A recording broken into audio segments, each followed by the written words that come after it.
నమస్తే, welcome to cube TV. నేను గిరిజ. మనకు ఉగాది పండుగ అనగానే మన తెలుగు వారందరికీ కూడా నూతన సంవత్సరం. సో లాస్ట్ ఇయర్ అయితే మనకి క్రోధినామ సంవత్సరం చాలా ఆటంకాలు ఎదురయ్యాయని చెప్పొచ్చు. సో ఈసారి విశ్వవసునామ సంవత్సరం వచ్చేసింది. మరి ఈ విశ్వవసునామ సంవత్సరంలో ముఖ్యంగా మనకు ఉగాది అనగానే అందరికీ గుర్తుకొచ్చేది పంచాంగ శ్రవణం. సో ఏ రాశి వారికి ఆదాయం ఎలా ఉంది, అందరికీ కూడా రాశి వాళ్ళకి సంబంధించి ఏ రాశి వారికి ఆదాయం ఎంతుంది, ఖర్చులు ఎంతున్నాయి, రాజపూజ్యం ఎంతుంది, అవమానం ఎంతుంది. సో ఖచ్చితంగా ఈ విషయాలని ప్రతి ఒక్కరూ తెలుసుకోవడానికి చాలా ఆసక్తి చూపిస్తారని చెప్పొచ్చు.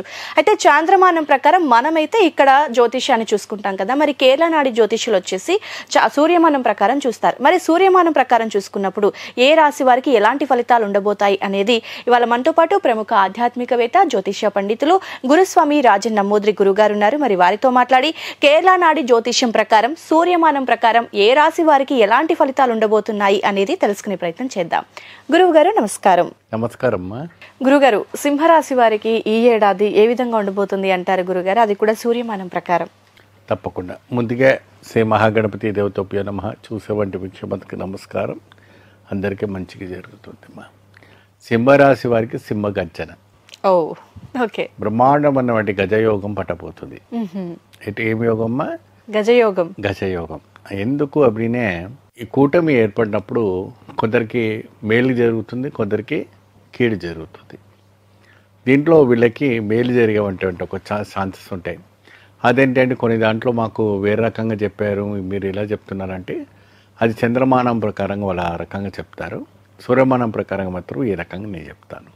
ఇది ఖచ్చితంగా నేను చెప్పేది 100% సత్యం. మీకు గజయోగం పట్టబోతుంది. మీరు ఆ గజయోగంలో ఏం చేసుకుంటారో మీ ఇష్టం. బ్రహ్మాండమైనటువంటి ఒక యోగదాయకం నాటం అనేది జరుగుతాయి. ఓకే గురుగారు. సో మరి సింహరాశి వారికి అంటే మామూలుగా చూసుకుంటే క్రోధినామ సంవత్సరం వరకు కూడా ఏలినాటి శని ప్రభావం మకర రాశి మీద ఉంది. సో అది కాస్త వెళ్ళి ఇప్పుడు నెక్స్ట్ సింహరాశికి అండ్ మీనరాశికి శని ప్రభావం రాబోతుంది అని అన్నారు. సో మీరేమో గజయోగం పట్టబోతోంది సింహరాశి వారికి అన్నారు. సో ఏంటి డిఫరెన్స్ గురువు గారు? సో ఎప్పుడైనా ఈ శని కొందరికి మంచి జరగడానికి రావడానికి ఎంటర్ అవుతారు, ఓకే, కొన్ని కీడు జరగడానికి కూడా ఎంటర్ అవుతారు. మన ఆయన్ని ఎందుకు నెగిటివ్గానే అందుకోవాలి, మేలు కూడా చేయడానికి అవకాశం ఉంటుంది. ఎప్పుడు కూడా భయపడకూడదు. ఓకే. సో క్రోధినామ సంవత్సరంలో అంతా కూడా మీరు బాధపడ్డారు, బాగా అవస్థపడ్డారు. ఎప్పుడైతే కూడా ఆయన ప్రవేశిస్తున్నారు అంటే అది ఏంటంటే ఒక ప్రభావికం. సో శనీశ్వరుడు ఏం చేస్తాడు, ఎప్పుడైనా చూడండి, ఒక సీఎం పిఎం కావాలంటే శని అనేది స్ట్రాంగ్ ఉండాలి, ఓకే, ఆ గదిలో అనేది స్ట్రాంగ్ ఉండాలి. సో మీకు ఏ గదిలో వస్తున్నారు అనేది అది చూసుకోవాలి ఫస్ట్.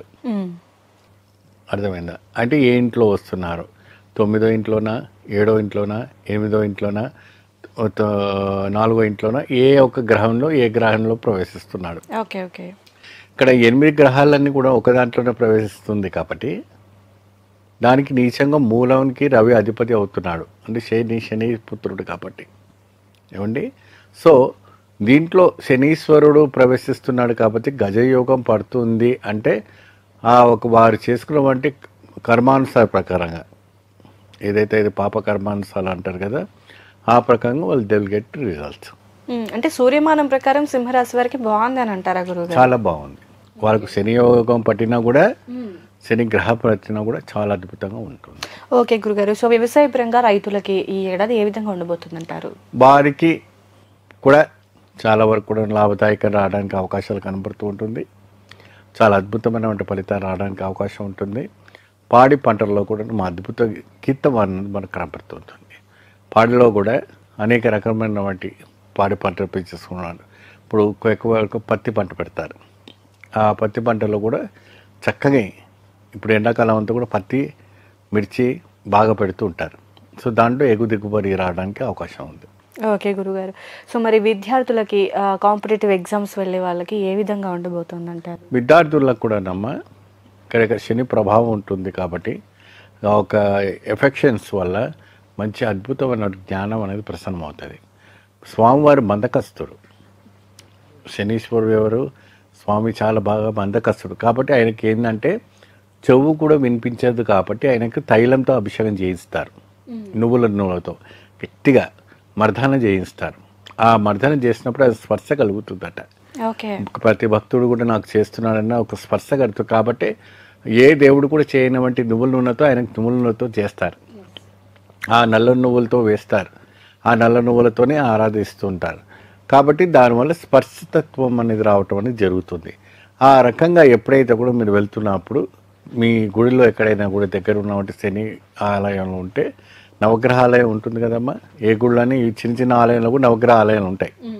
ఆలయంలో మీరు విద్యార్థులు ప్రత్యేకంగా మీరు వెళ్తున్న సమయంలో ఒకరోజు ముందు ఒకరోజు ఉదయం ఏదో ఒక సాయంత్రాన్ని ఆ ప్రాంతాన్ని వెళ్ళి స్వామివారికి తైలాభిషేకం చేయించండి.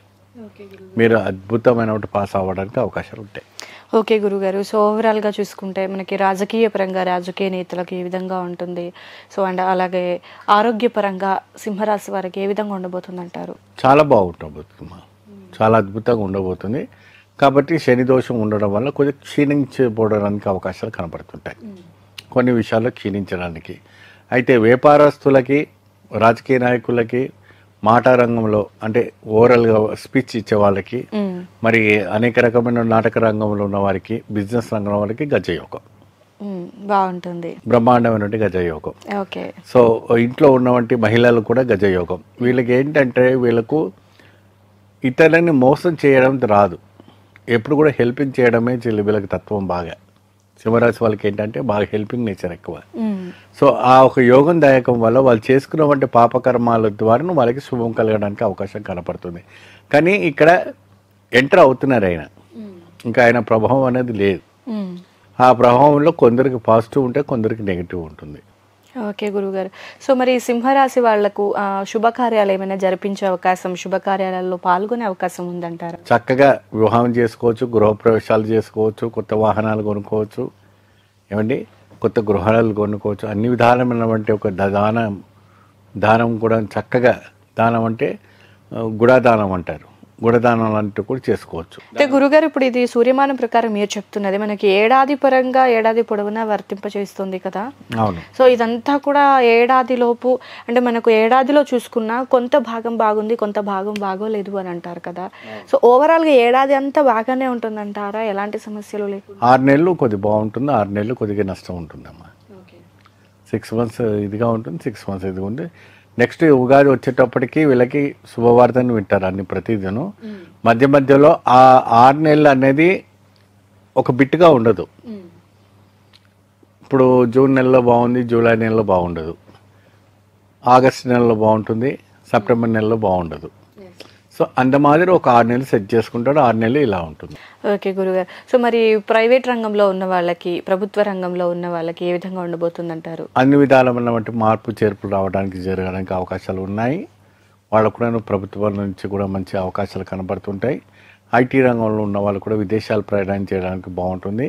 ఆరాధించడం వల్ల, దైవం వల్ల మంచి ఫలితం లభిస్తుంది. సో ఓకే గురుగారు. మరి సింహరాశి వాళ్ళు ఈ ఏడాది దేవతారాధన, ఏ దేవతారాధన చేసుకుంటే మంచిది? వీళ్ళు ఎక్కువ శాతము లక్ష్మీ నరసింహస్వామిని ఆరాధించే చాలా విశేషము. స్వామికి వడపప్పు పానకం నైవేద్యం పెట్టేసి చక్కగా వచ్చినటువంటి భక్తులకు ఎవరికైనా కూడా వడపప్పు పానకాన్ని ఇస్తే చాలా శుభప్రదం జరుగుతుంది. మరి అదే విధానంగా వీళ్ళకి శని ప్రవేశిస్తున్నాడు కాబట్టి శనీశ్వరుణ్ణి ఆరాధించడం తోటిగా ప్రతి శనివారం, ప్రతి మాస శివరాత్రి రోజున స్వామివారికి తైలాభిషేకం చేయడం వల్ల విశేషమైన ఫలితం రావటం జరుగుతుంది. సో ఎలాంటి దాన ధర్మాలు చేస్తే మంచిది అంటారు గురుగారు? వాళ్ళకి శిష్యులకి ఎవరైనా కూడా వాళ్ళకి ఎక్కువ ప్రాబ్లం ఉంది, ఇంకెక్కువ బాగా వాళ్ళు ప్రెషర్ పడుతున్నారంటే కిలంబావు నువ్వుల నూనె పేద బ్రాహ్మణులకి దానం చేయండి. నువ్వులు, కిలంబావు నువ్వులు ఉంటాయి కదమ్మా, అవి దానం చేస్తే సరిపోతుంది.